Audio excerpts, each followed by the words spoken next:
Gideon's Phoenix lair was located in a ground-floor apartment.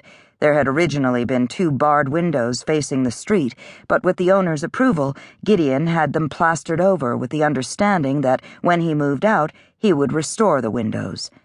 He had also replaced the flimsy wooden door with one of reinforced steel and installed a pair of the best deadbolts money could buy. His rent and utilities were paid 10 years in advance, assuring that he had electricity and running water whenever he chose to return. The same was true of the other places he maintained here in the States. The lair in New York City was far more lavish than this one. The same was true of his place in Tennessee. Materializing in the bedroom, he lowered the wolf onto the mattress. Was she out for the rest of the night? If not, how would she react when she awoke in a strange place? Would she remember who he was before she tried to rip his throat out? He regarded her a moment, thinking that, wolf or woman, she was something to see. Her fur was as black as midnight, her ears small and pointed, her body trim and compact but well-muscled. Quite a package, he mused, in whatever form she was in. Maybe some night he would change into his wolf form and they could run the hills together. Chuckling softly, he went into the bathroom and closed the door. After removing the filthy rags he had worn for the last 3 years, he stepped into the shower and turned the water on full blast. Damn, but it felt good. Closing his eyes, he stood under the spray and let the hot water sluice over his head and body. He hadn't had the luxury of a real bath since Vera captured him. Whenever his stink got to be more than she could stand, she had turned a hose on him. He stayed in the shower a good 40 minutes, washing his hair and scrubbing away the stink of captivity. When he returned to the bedroom, a towel wrapped around his hips, the wolf was still out of it. He figured she would likely sleep through the night after all they'd been through. Moving to the dresser, he pulled on a t-shirt and a pair of gray sweatpants, then stretched out on the bed beside the wolf. He needed to feed, but it didn't seem wise to leave her here alone on the off chance she might wake up. For a moment, he contemplated taking a few sips of her blood, but the thought of getting a mouthful of fur quickly soured him on that idea.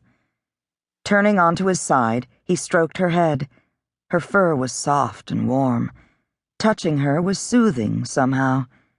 Closing his eyes, he slipped into oblivion, clean and at peace for the first time in years.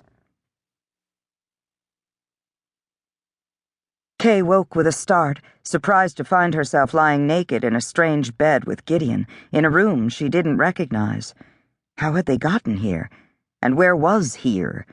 The last thing she remembered was a searing pain in her flank.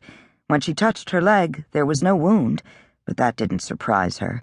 Most injuries healed overnight, although in her case, serious injuries sometimes took a little longer, since she was only half werewolf. She wrinkled her nose. The room smelled musty, as if no one had lived in it for a very long time. Of course, if this was Gideon's home, it had been unoccupied for at least 3 years, which would account for the smell, and the thick layer of dust on the nightstand. Sitting up, she glanced around, wondering if there was anything to eat in the place. Considering who lived here, she doubted it. And even if there happened to be a stray loaf of bread or a package of lunch meat lying around, after sitting on a shelf for 3 years, it certainly wouldn't be edible. Swinging her legs over the edge of the bed, she went into the bathroom and closed the door. It had only been a few days since she had showered, but it seemed longer. She washed her body twice and her hair 3 times before she felt clean. Wrapped in a towel, she returned to the bedroom. A glance at Gideon showed he was still sleeping soundly. She bit down on her lower lip for a moment before moving to the mahogany dresser against the far wall. Rummaging through the drawers, she found a short-sleeved navy t-shirt and a pair of sweatpants similar to the ones he was wearing. The pants were miles too big and too long, but better than nothing. She used a belt she found in the closet to keep them up, rolled the cuffs so she wouldn't trip, and left the bedroom to do a little exploring. The living room was sparse.